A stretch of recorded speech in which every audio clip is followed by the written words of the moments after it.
Welcome to Shukla study point. आप सभी का स्वागत है आपके अपने YouTube channel Shukla study point में। मैं शिवम शुक्ला आप सभी दोस्तों का हार्दिक स्वागत करता हूं। आज के वीडियो के माध्यम से हम लोग चर्चा करेंगे समाज शास्त्र के बारे में, जो कि बीए थर्ड सेमेस्टर के छात्र छात्रों के लिए इम्पोर्टेंट होगा। आप लोग अभी सेकंड सेमेस्टर की परीक्षा दे करके आ रहे हैं और यही सोच रहे थे कि आखिरकार सोशियोलॉजी में हमको पढ़ना क्या है। तो इससे पहले लगभग 4-5 क्लास बोर्ड पर मैंने पढ़ाई हुई है थर्ड सेमेस्टर की। प्लेलिस्ट में आपको वीडियोज़ मिल जाएंगी, आप देख लीजिएगा। तो मैंने सोचा कि क्यों ना हम शुरुआत से फिर से ऑब्जेक्टिव टाइप के प्रश्नों की वीडियोस आपको दें यूनिट वाइज। तो उसी श्रृंखला में मैं आगे बढ़ रहा हूं। तो ये न्यू मॉडल पेपर होगा 2024 की परीक्षाओं के लिए। 2024, 25, 26 में इंपॉर्टेंट होगी ये वीडियो। समाज शास्त्र में आपको पढ़ना होता है थर्ड सेमेस्टर में सोशल चेंज एंड मूवमेंट, यानी सामाजिक परिवर्तन और सामाजिक आंदोलन के बारे में आपको जानना होता है। बीए थर्ड सेमेस्टर में सोशियोलॉजी के यूनिट 1 से बनने वाले बहुत ही महत्वपूर्ण ऑब्जेक्टिव टाइप के प्रश्नों पर आज की वीडियो के माध्यम से हम चर्चा करने वाले हैं। तीव्र गति से हम आगे बढ़ने का प्रयास करेंगे और बहुत ही इंपॉर्टेंट प्रश्न है जो कि आपकी परीक्षा में पूछे जा सकते हैं, ये बात ध्यान रखिएगा। तो इन सभी प्रश्नों को आप लोग एकदम से याद कर लीजिएगा, रट लीजिएगा, ठीक है। देखिए, अगर सामाजिक परिवर्तन और सामाजिक आंदोलन की बात की जाए तो इसका जो यूनिट 1 में आपको क्या पढ़ना है, सामाजिक परिवर्तन के बारे में पढ़ना। सामाजिक परिवर्तन आपके बारे में जानना कि सामाजिक परिवर्तन होता क्या है, सामाजिक परिवर्तन के बारे में लोगों ने क्या कहा है, सामाजिक परिवर्तन किसे कहते हैं। तो सामाजिक परिवर्तन के निम्नलिखित विश्लेषकों में से किसने रिएंटर और स्पेकुलेटर पदों का प्रयोग किया, बताएं। टी बेबलिन या कार्ल मार्क्स या बी पेरेटो या एजे टायनबी। करेक्ट आंसर इसका क्या हो जाएगा, फटाफट से आप लोग बताने का प्रयास करेंगे। इसका करेक्ट आंसर क्या हो जाएगा भाई, फटाफट से आप बताने का प्रयास करेंगे। रिएंटर और स्पेकुलेटर पदों का प्रयोग किसने किया, तो पहले विल्फ्रेडो पेरेटो ने इसको किया था। ऑप्शन नंबर इसका सी करेक्ट आंसर हो जाएगा। इससे पहले मैं आपको थोड़ा सा सामाजिक परिवर्तन के बारे में आपको बता दूं। सामाजिक परिवर्तन जो होता है, क्योंकि प्रत्येक समाज की एक अपनी संरचना होती है, एक स्ट्रक्चर होता है और अपने व्यवहारिक मूल्य होते हैं। सामाजिक कार्यों को संचालित करने की अपनी विधियां होती हैं प्रत्येक समाज की, और इसी संरचना में और इन्हीं व्यवहारिक मूल्यों में और जो समाज की कार्य विधियाँ हैं, जब इन्हीं विधियों में, इन्हीं व्यवहारिक नियमों में, कार्यों में और सामाजिक संरचना में जब परिवर्तन होता है तो इसी को हम सामाजिक परिवर्तन कहते हैं, ठीक है। ये अलग बात है कि किसी समाज में सामाजिक परिवर्तन तेज गति से होता है, किसी समाज में परिवर्तन बहुत धीमे गति से होता है, किसी में औसत होता है, ठीक है। लेकिन परिवर्तन प्रत्येक समाज में होता है। परिवर्तन जो होता है वो गत्यात्मक है, परिवर्तन हमेशा होता है, परिवर्तन शाश्वत है, परिवर्तन ही प्रकृति का नियम है। और समाज में परिवर्तन की बात की तो ज़रूर होता है। अच्छा, समाज किसे कहते हैं, मैकाइवर पेज कहते हैं कि समाज जो होता है संबंधों का जाल होता है। और जब समाज जो होता है संबंधों का जाल होता है, और संबंधों में आप देखते हैं आपके संबंध, जैसे आपके मित्र से पहले थे आज के 10 साल, क्या आज वैसे संबंध हैं, या कोई आपकी महिला मित्र है या आपके कोई पुरुष मित्र हैं, तो अगर आपसे उनके संबंध हैं अच्छे खासे, कुछ दिन बाद वो संबंध बिगड़ते भी हैं, फिर अच्छे होते हैं, फिर बिगड़ते हैं, यानी परिवर्तन लगातार होता रहता है आपके संबंधों में। किसी दिन ज़्यादा मधुरता आती, किसी दिन ज़्यादा कड़वाहट आती, किसी दिन लड़ाई झगड़ा होती, किसी दिन आप जो है अच्छा फील करते हैं, बहुत प्रेम करते हैं एक दूसरे से। तो कहीं ना कहीं पे संबंधों में परिवर्तन आता है, संबंधों में कठिनाइयाँ आती हैं, संबंधों में रुकावटें आती, संबंधों में बाधाएं आती, संबंधों में संघर्ष भी कहीं कहीं पर होता, संबंधों में कहीं कहीं पर सहयोग भी आता है। तो इसी सभी चीज़ों को लेकर के परिवर्तन होता रहता है समाज में, चाहे वो सामाजिक परिवर्तन की बात करें, चाहे वो सांस्कृतिक परिवर्तन, चाहे वो भौगोलिक परिवर्तन की बात हो, चाहे वो मतलब किसी प्रकार के परिवर्तन की बात हो, धार्मिक परिवर्तन की बात हो, रूढ़िगत परिवर्तन की बात हो, परंपरागत परिवर्तन की बात हो, सारे प्रकार के परिवर्तन जो होते हैं समाज में होते रहते हैं। और जो परिवर्तन होता है वो संरचनाओं, समाज की संरचना में होता है, समाज के नियमों में होता है, समाज के मानदंडों में, मापदंडों में होता है, सामाजिक विधियों में होता है, सामाजिक क्रियाकलापों में परिवर्तन होता है, और मुख्य बात सामाजिक संबंधों में परिवर्तन होता है। तो इस प्रकार से ये होता है सामाजिक परिवर्तन, ठीक है। जॉनसन महोदय कहते हैं सामाजिक परिवर्तन की परिभाषा को देते हुए कि सामाजिक परिवर्तन को व्यक्तियों की क्रियाओं तथा विचारों में होने वाले परिवर्तनों के रूप में परिभाषित किया जा सकता है। गिलिन और गिलिन कहते हैं कि सामाजिक परिवर्तन को हम जीवन की स्वीकृत विधियों में होने वाले परिवर्तनों के रूप में देख सकते हैं, परिभाषित कर सकते हैं। किंग्सले डेविस कहते हैं कि सामाजिक परिवर्तन का अर्थ सामाजिक संगठन अर्थात सामाजिक ढांचे और कार्यों में उत्पन्न होने वाले परिवर्तन से होता है।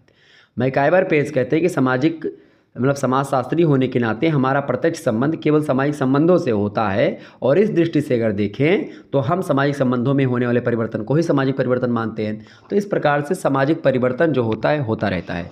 मुख्य रूप से मैं आपको बताऊं, सामाजिक परिवर्तन जो होता है सार्वभौमिक तथ्य है, सामाजिक परिवर्तन एक स्वाभाविक प्रक्रिया है, सामाजिक परिवर्तन एक तुलनात्मक प्रक्रिया है, सामाजिक परिवर्तन एक जटिल प्रक्रिया है, सामाजिक परिवर्तन में भविष्यवाणी संभव नहीं है, सामाजिक व्यवस्था से संबंधित परिवर्तन होता है, ये सामाजिक व्यवस्था में परिवर्तन होता है। सामाजिक परिवर्तन में भविष्यवाणी इसलिए नहीं होती क्योंकि परिवर्तन कैसा होगा ये किसी को नहीं पता होता है, किस समाज में क्या परिवर्तन हो जाए ये किसी को नहीं पता, किसी समाजशास्त्री को भी नहीं पता है। सामाजिक परिवर्तन एक गुणात्मक प्रक्रिया है, क्वालिटी में परिवर्तन होता है, क्वांटिटी में नहीं। क्योंकि समाज अमूर्त होता है, समाज दिखता नहीं है, समाज मूर्त नहीं है। समुदाय मूर्त धारणा है लेकिन समाज जो होता है अमूर्त धारणा है। तो अमूर्त धारणा में जब परिवर्तन होगा तो ऐसा नहीं कि 1 किलो चीनी थी 2 किलो चीनी हो गई तो वो दिखती रही कि भाई ढेर लग गया, ना ना ना, क्वालिटी में परिवर्तन होता है। आपके विचार पहले कैसे थे, आज आपके विचार कैसे, तो क्या आप उसको 1 लीटर में माप पाओगे कि 1 लीटर विचार पहले थे, 1 किलो विचार पहले थे, आज 2 किलो विचार हो गया, या 1 किलो विचार पहले था आज आधा किलो विचार हो गया, नहीं माप पाएंगे। यानी कि जो परिवर्तन होता है समाज में वो दिखाई नहीं देता है, वो केवल महसूस किया जाता है, ठीक है। और वो परिवर्तन जो होता है वो don't touch and don't seen, प्रक्रिया आपको दिखती नहीं है, एक्शन होता है वो, ठीक है। तो समाज भी एक प्रकार से अमूर्त प्रक्रिया है, इसीलिए संबंधों के जाल को हम समाज कहते हैं, ना कि मनुष्यों के संगठन को हम समाज कहते हैं। समझ रहे चीज़ों को, यानी जिस भी स्थिति में अगर संबंध पाए जाते हैं, अगर पशुओं में संबंध मिलेंगे तो पशु समाज भी कहा जाएगा, ठीक है। पक्षियों में तो पक्षी समाज बोला जाएगा। सामाजिक परिवर्तन की प्रकृति चक्रीय भी होती है और रेखीय भी होती है, इसको लेकर के बहुत सारे विद्वानों ने अलग अलग परिभाषाएं दी हैं। अच्छा, एक प्रगति होती है इसी में, और एक जो है डेवलपमेंट होता है इसी में, सामाजिक परिवर्तन में और भी तमाम सारी चीज़ें होती हैं, और सभी के बारे में मैंने ऑलरेडी आपको बता रखा है। तो आप अगर मॉडल पेपर देखेंगे तो आपका काम हो जाएगा, उसमें सारी चीज़ें मैंने बताई। वैसे प्रगति जो होती है, प्रगति जो होती है वो प्रगति के लिए परिवर्तन आवश्यक होता है, और इच्छित दिशा में जब कोई परिवर्तन होता है कि भाई हमें ऐसा परिवर्तन चाहिए और वैसा परिवर्तन हो गया तो उसको प्रगति बोलेंगे। प्रगति एक अस्थिर अवधारणा होती है, प्रगति मूल्यों से रिलेटेड है, प्रगति नियोजित प्रयत्न होता है, प्रगति की प्रकृति सामूहिक होती है, प्रगति एक सार्वभौमिक प्रक्रिया है। तो प्रगति परिवर्तन से ज़्यादा नज़दीक है। एक होता है डेवलपमेंट, डेवलपमेंट में आपका क्वालिटी का विकास भी होता है और क्वांटिटी का विकास भी शामिल हो जाता है, ठीक है। सोशल प्रोग्रेस, तो इन चीज़ों के बारे में आपको मैंने ऑलरेडी बता रखा है, प्रगति इन सभी के बारे में, ठीक है। उसमें कुछ चिंता करने की आपको आवश्यकता नहीं है। प्रगति को प्रोग्रेस कहते हैं, यानी कि कुल मिलाकर के वार्ड महोदय कहते हैं कि प्रगति वह है जो मानव सुख में वृद्धि उत्पन्न करती है। और इसके अलावा मुरबिच और मुरे कहते हैं कि प्रगति स्वीकृत मूल्यों के संदर्भ में इच्छित उद्देश्य की ओर बढ़ाना होता है, ठीक है। यानी प्रगति सामाजिक है, प्रगति ऐच्छिक है, प्रगति की माप मूल्यों के द्वारा होती है, प्रगति मात्र मनुष्यों से रिलेटेड होती है, प्रगति में हानि लाभ दोनों भी संभावित हो सकते हैं, ठीक है। ये बात ध्यान रखिएगा। चलिए हम जानने का प्रयास करते हैं प्रश्नों के बारे में कि आखिरकार कौन कौन से प्रश्न आपकी परीक्षा में बन सकते हैं, ठीक है। देखिए दूसरा, अगला प्रश्न आपकी स्क्रीन पर आ चुका है। निम्नलिखित में से किसने कहा कि सामाजिक परिवर्तन अनुकूलन की स्वाभाविक प्रक्रिया का परिणाम है? किसने कहा? फटाफट से आप बताने का प्रयास करेंगे। सामाजिक परिवर्तन अनुकूलन की स्वाभाविक प्रक्रिया का परिणाम। अनुकूलन मतलब कि जैसे जैसे परिवर्तन होता है वैसे वैसे अनुकूल दिशा में ही एक प्रकार से चीज़ें होती चली जाती हैं।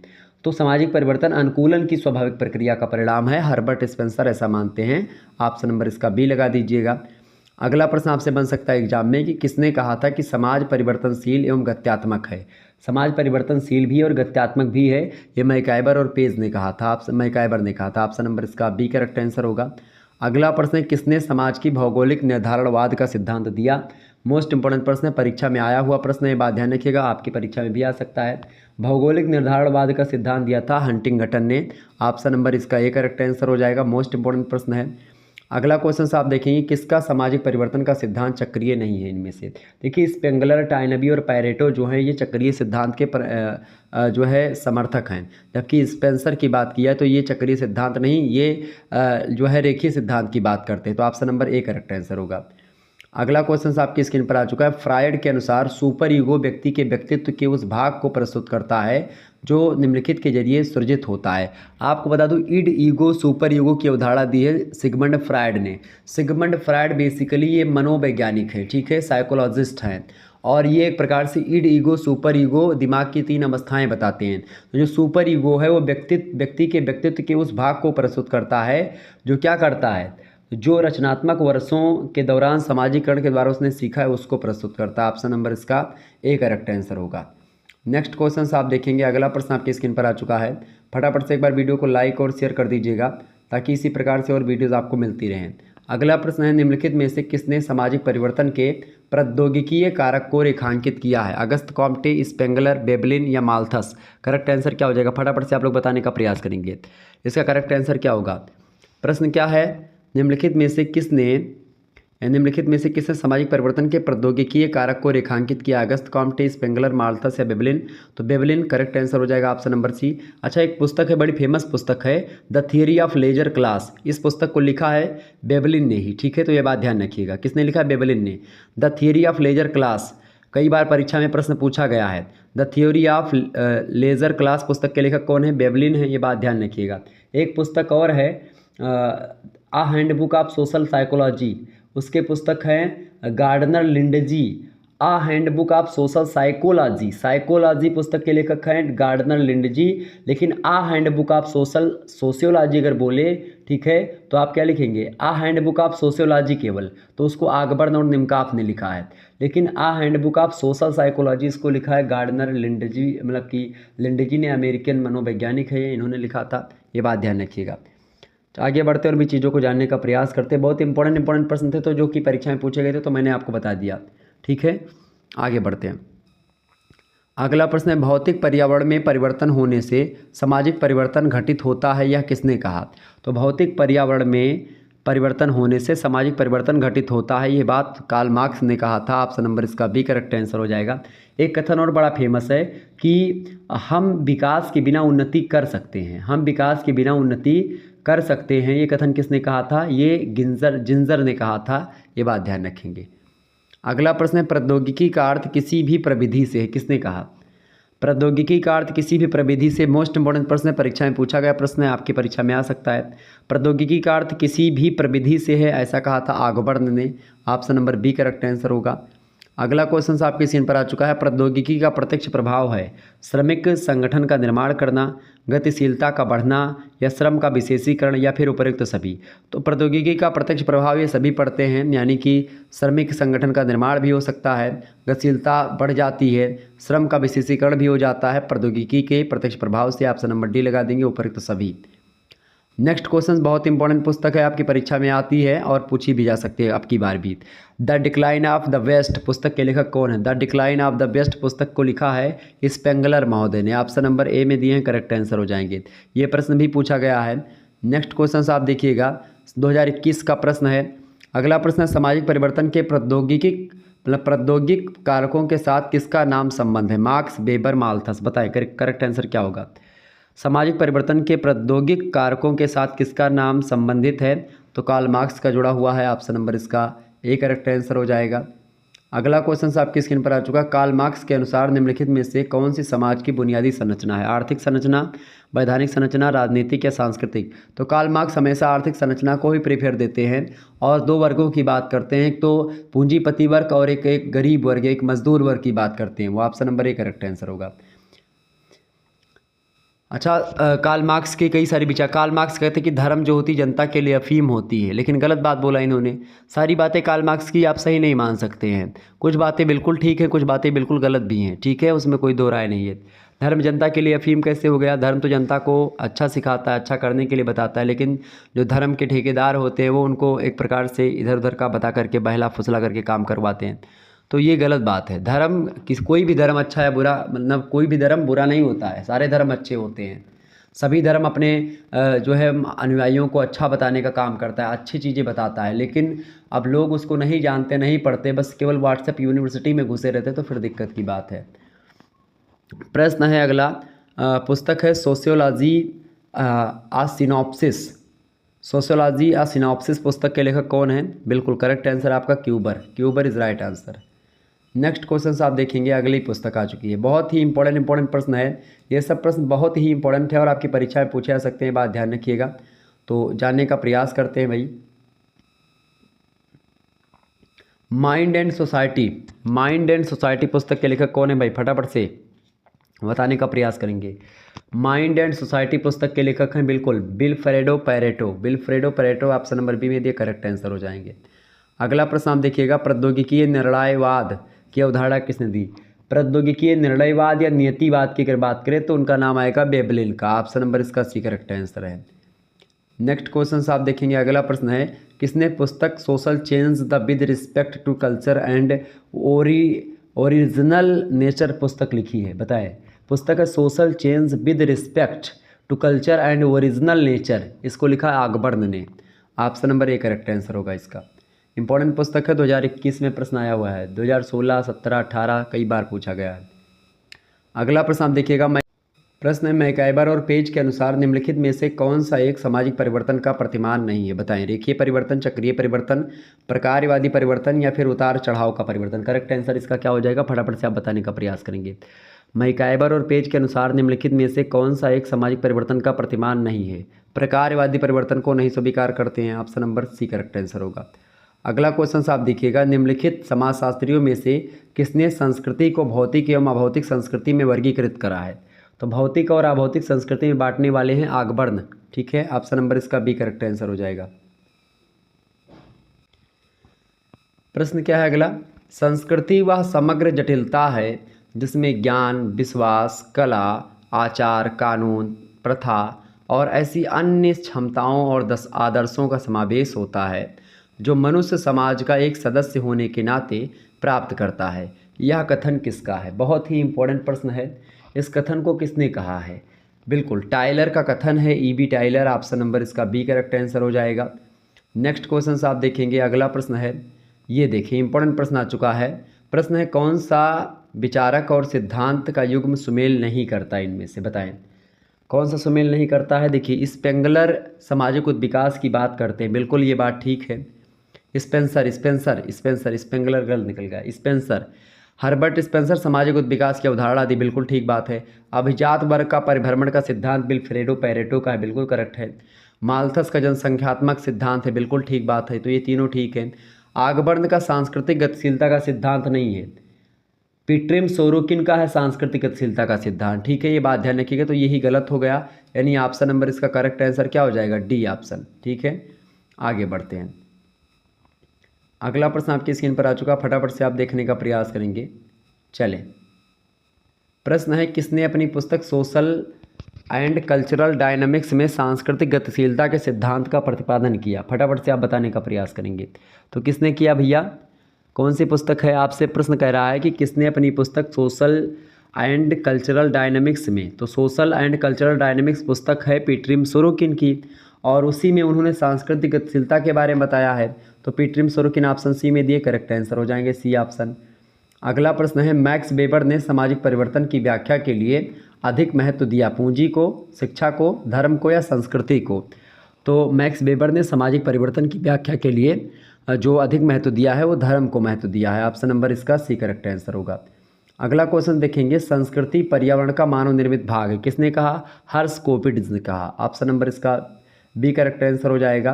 नेक्स्ट क्वेश्चन, संस्कृति पर्यावरण का मानव निर्मित भाग है, ये भी वही होंगे, हर्ष कोविड्स, वही प्रश्न। अगला प्रश्न आप देखिएगा, किसने कहा है कि लोगों के जीवन जीने का ढंग ही उनकी संस्कृति है, बताएं किसने कहा। इंपॉर्टेंट प्रश्न है, किसने कहा कि लोगों के जीवन जीने का ढंग जो है उनकी संस्कृति कहलाती है, ऐसा कहा मजूमदार व मदान ने, ऑप्शन नंबर इसका सी करेक्ट आंसर होगा। अगला प्रश्न बहुत इंपॉर्टेंट है, प्रश्न है, निम्नलिखित में से कौन सा एक पीट्रिम सोरोकिन द्वारा प्रस्तुत संस्कृति का स्वरूप नहीं है। तो संस्कृति का स्वरूप जो है उन्होंने चेतनात्मक, विचारात्मक और आदर्शात्मक माना है, अवास्तविक नहीं कहा। तो option number D correct answer हो जाएगा, यही संस्कृति का स्वरूप नहीं है पीट्रिम सोरोकिन के अनुसार, ऑप्शन नंबर डी। अगला क्वेश्चन आप देखेंगे, सांस्कृतिक परिवर्तन के किस प्रतिमान में इतिहास स्वयं को दोहराता है, बताएं। सामाजिक परिवर्तन के किस प्रतिमान में इतिहास स्वयं को दोहराता है, चक्रीय परिवर्तन में, ये बताएं, तरंगीय प्रतिमान में, रेखीय प्रतिमान में, तरंगीय और रेखीय प्रतिमान दोनों में, या फिर उपरोक्त में से कोई नहीं। करेक्ट आंसर क्या हो जाएगा, तो ये चक्रीय परिवर्तन की बात है, तो यहाँ पर चक्रीय परिवर्तन दिया नहीं तो आप लगा देंगे उपरोक्त में से कोई नहीं, डी ऑप्शन, ठीक है। अगला क्वेश्चन आपकी स्क्रीन पर आ चुका, फटाफट से आप देखने का प्रयास करेंगे, इंपॉर्टेंट क्वेश्चन है। बहुत ही महत्वपूर्ण पुस्तक है ये परीक्षा की दृष्टि से।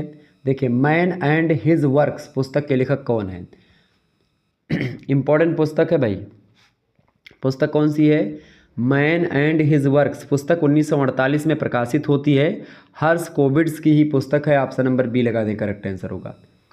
अगला प्रश्न है, किसका विचार है कि धर्म लोगों के लिए अफीम है या धर्म जनता के लिए अफीम है? किसने कहा? मैंने बीच में आपको बताया था कि धर्म जनता के लिए अफीम है, किसने कहा? कार्ल मार्क्स का विचार था ये। Option number A correct answer हो जाएगा। ये 1843 में उन्होंने कहा था। अगला प्रश्न आप देखिएगा, the history of human marriage पुस्तक के लेखक कौन है? The history of human marriage पुस्तक के लेखक कौन है भैया? बेस्टर मार्क। ऑप्शन नंबर इसका बी करेक्ट आंसर होगा। अगला प्रश्न आपकी स्क्रीन पर आ चुका है, आंतरिक और बाह्य संघर्ष के प्रत्यय को निम्नलिखित में से प्रतिपादित किया किसने? लुइस कोजर ने, मैक्स वेबर ने, आर डेहरेनड्राफ ने या फिर जॉर्ज सीमेल ने? तो लुइस कोजर ने आंतरिक और बाह्य संघर्ष के प्रत्यय को उन्होंने प्रतिपादित किया। Lewis Coser. Option number A correct answer होगा। अगला प्रश्न है, पॉजिटिव फिलोसॉफी पुस्तक किसने लिखी है? तो पॉजिटिव फिलोसॉफी बड़ी फेमस पुस्तक है, अगस्त कॉम्टे ने लिखी है। ऑप्शन नंबर डी में दिया कॉन्ट, करेक्ट आंसर हो जाएगा। अगला क्वेश्चन आप देखिएगा, अगली पुस्तक है, बड़ी फेमस है, man in the primitive world. The man या फिर man in the primitive world पुस्तक के लेखक कौन है? हॉवेल है। Option number A correct answer हो जाएगा। अगला प्रश्न आप देखिएगा, अगली पुस्तक है, बड़ी फेमस है, the presentation of self in everyday life पुस्तक के लेखक कौन है? बताएं। The presentation of self in everyday life, इस पुस्तक को लिखा है इरविन गॉफमैन ने। Erving Goffman, option number B में दिए गॉफमैन, करेक्ट आंसर हो जाएंगे। अगला प्रश्न है, आई स्टडी ऑफ हिस्ट्री पुस्तक के लेखक कौन है? आई स्टडी ऑफ हिस्ट्री पुस्तक के लेखक है Toynbee, AJ Toynbee, Arnold J Toynbee. Option number A correct answer हो जाएगा। अगला प्रश्न आपकी स्क्रीन पर आ चुका, सांस्कृतिक विलंबना की अवधारणा का प्रतिपादन किसने किया? तो आगबर्न का है सांस्कृतिक विलंबना की अवधारणा। Option number A correct answer हो जाएगा। आगे बढ़ते, ये सब प्रश्न परीक्षा में पूछे गए प्रश्न आपकी परीक्षा में अब की बार जरूर आएंगे, तो आप लोग इन प्रश्नों को तैयार कर लीजिएगा, ठीक है, विधिवत तरीके से। ये प्रश्न आपकी परीक्षा की दृष्टि से बहुत महत्वपूर्ण है। अगला प्रश्न, सोशियोलॉजी एंड फिलोसॉफी पुस्तक किसने लिखी है? बताएं। सोशियोलॉजी एंड फिलोसॉफी पुस्तक के लेखक कौन है? तो ये 2021 में ही पूछा गया है, 22 में भी प्रश्न इसमें से आया है। तो ये पुस्तक लिखी है इमाइल दुर्खीम ने, ठीक है, इनमें से कोई नहीं, उपरोक्त डी लगा देंगे, उपरोक्त में से कोई नहीं। अगला प्रश्न, किसने कहा कि अभी तक के सभी समाजों का इतिहास जो रहा है ये वर्ग संघर्ष का इतिहास रहा है? तो वर्ग संघर्ष की बात जहाँ कहीं पर आए, वर्ग संघर्ष की विचारधारा की बात करें, द्वंदात्मक भौतिकवाद की बात करें, तो कार्ल मार्क्स का नाम आप सबसे पहले रखिएगा। ऑप्शन नंबर इसका बी करेक्ट आंसर होगा। अगला प्रश्न है, प्रिंसिपल्स ऑफ सोशियोलॉजी नामक पुस्तक के लेखक कौन है? प्रिंसिपल्स ऑफ सोशियोलॉजी पुस्तक को लिखा है हर्बर्ट स्पेंसर ने।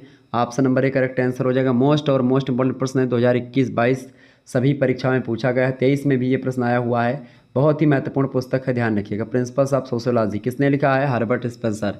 ओके, आगे बढ़ते हैं। अगला प्रश्न है, अगस्त कॉम्टे का त्रिस्तरीय नियम सामाजिक परिवर्तन के किस सिद्धांत का उदाहरण है? बताएं, फटाफट से बताने का प्रयास करेंगे। रेखीय सिद्धांत का, बिल्कुल करेक्ट आंसर आप सभी के, option number A correct answer होगा। अगला प्रश्न है, किसने पुस्तक the economic and philosophical manuscript लिखी है?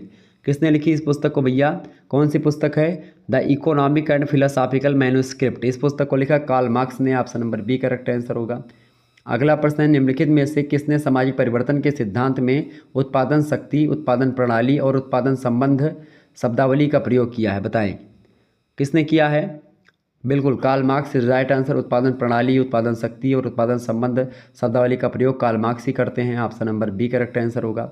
अगला प्रश्न है, आर्थिक निर्धारणवाद की अवधारणा किसने दी? आर्थिक निर्धारणवाद की अवधारणा भी कार्ल मार्क्स की ही है। Option number B correct answer हो जाएगा। अगला प्रश्न है, यह किसका मत है कि प्रोटेस्टेंट धर्म की आर्थिक आचार संहिता एवं पूंजीवाद का भाव साथ साथ चलते हैं? मार्क्स, वेबर, सोरोकिन या मैकाइबर? तो मैक्स वेबर का ये कथन है, मानना है। Option number B correct answer होगा। अगला क्वेश्चन आप देखेंगे, आगबर्न के अनुसार भौतिक और अभौतिक संस्कृति के बीच पैदा होने वाला असंतुलन क्या कहलाता है? तो भौतिक और अभौतिक संस्कृति के बीच जो संतुलन मतलब असंतुलन पैदा होता है उसको सांस्कृतिक विलंबना कहा जाता है। Option number B correct answer हो जाएगा। आगे बढ़ते और भी चीज़ों को जानने का प्रयास। अच्छा, एक सांस्कृतिक विलंबना की अवधारणा किसने दी है प्रश्न पूछा जाएगा तो क्या बताओगे? आगबर्न ने दी है, ठीक है।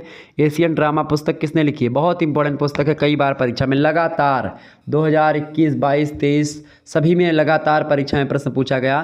क्या? एशियन ड्रामा गुरनाल मिर्डल पुस्तक लिखा है, ठीक है, ये बात ध्यान रखिएगा।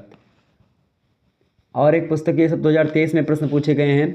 किसने कहा कि उत्पादन के तरीके में होने वाला परिवर्तन सामाजिक परिवर्तन का मूल कारण है? तो ये कार्ल मार्क्स ने कहा था।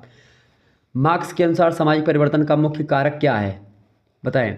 वर्ग संघर्ष, बिल्कुल करेक्ट आंसर। तो ये सब चीज़ें ध्यान रखिएगा, परीक्षा में प्रश्न पूछा गया है। ठीक है, आगे बढ़ा जाए।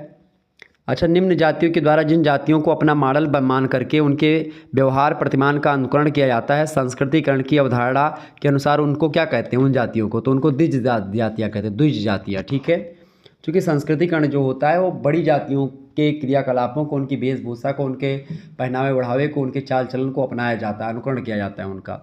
अगला प्रश्न आप देखिएगा, प्रश्न है कौन सा विचारक और सिद्धांत का युग्म सुमेल नहीं करता? देखिए, स्पेंसर जो है समाजगत विकास की बात करते हैं, पैरेटो अभिजात वर्ग के परिमंडल सिद्धांत की बात करते हैं, माल्थस जनसंख्यात्मक सिद्धांत देते हैं, आगबर्न का सांस्कृतिक गतिशीलता नहीं सांस्कृतिक विलंबना की बात वो करते हैं। ठीक है, तो आगबर्न सांस्कृतिक विलंबना की अवधारणा देते हैं। सांस्कृतिक गतिशीलता की बात जो है वो कौन करते हैं? पीटरिम सोरोकिन करते हैं। ठीक है, तो ऑप्शन नंबर इसका करेक्ट आंसर जो हो जाएगा, मतलब ये जिनमें से जो सुमेलित नहीं है वो डी वाला सुमेलित नहीं है, बाकी तीनों सुमेलित हैं। तो यहाँ पर 3 प्रश्न और आपके बन गए। समाजगत विकास का सिद्धांत किसने दिया? हर्बर्ट स्पेंसर ने। अभिजात वर्ग की परिभ्रमण का सिद्धांत पैरेटो ने। जनसंख्यात्मक सिद्धांत माल्थस ने। ठीक है, अगला प्रश्न, किसने संस्कृति के 3 चरणों इंद्रिय परक, आदर्शात्मक और विचारात्मक, ये 3 संस्कृति के चरण बताए हैं? तो इसको किसने बताया भाई 3 चरण? बिल्कुल पीटरिम सोरोकिन ने ही बताया है। Option number D correct answer हो जाएगा। आगे बढ़ते हैं, अगला प्रश्न आपकी स्क्रीन पर आ चुका है, इंपॉर्टेंट प्रश्न है निम्नांकित में से कौन सा युग्म सही नहीं है? वह बताएं कौन सा युग्म सही नहीं इनमें से? देखिए, वर्ग संघर्ष की विचारधारा कार्ल मार्क्स ने दी है, बिल्कुल ठीक बात है। विलासी वर्ग की अवधारणा डेवलिन ने ही दी है, बिल्कुल ठीक बात है। सांस्कृतिक गतिशीलता की बात पीटरिम सोरोकिन करते हैं। सांस्कृतिक विलंबना की बात करते हैं आगबर्न, जबकि सांस्कृतिक पिछड़ेपन की बात कौन करता है? सांस्कृतिक पिछड़ेपन की बात पैरेटो नहीं करते हैं। तो ऑप्शन नंबर इसका डी करेक्ट आंसर हो जाएगा। नेक्स्ट क्वेश्चन आपकी स्क्रीन पर आ चुका है, सांस्कृतिक विलंबन के सिद्धांत का कौन सा कथन सही है इनमें से? देखिए, भौतिक संस्कृति में अभौतिक संस्कृति की अपेक्षा ज़्यादा गति से परिवर्तन होता है, ये बात सांस्कृतिक विलंबना को लेकर के सही है। ये बात एक प्रकार सांस्कृतिक विलंबना के बारे में बिल्कुल सही बैठती है। ठीक है, तो ऑप्शन नंबर इसका ए करेक्ट आंसर हो जाएगा। इस प्रकार से आप लोगों ने बहुत सारे प्रश्नों को समझ लिया, जान लिया। मिलते हैं फिर नेक्स्ट वीडियो में, तब तक के लिए जय हिंद, जय भारत। आप सभी का बहुत बहुत धन्यवाद। हमारे से जुड़ने के लिए इसी प्रकार से अपना प्यार हमेशा बनाए रखिएगा। Good night, all of you, बहुत बहुत धन्यवाद।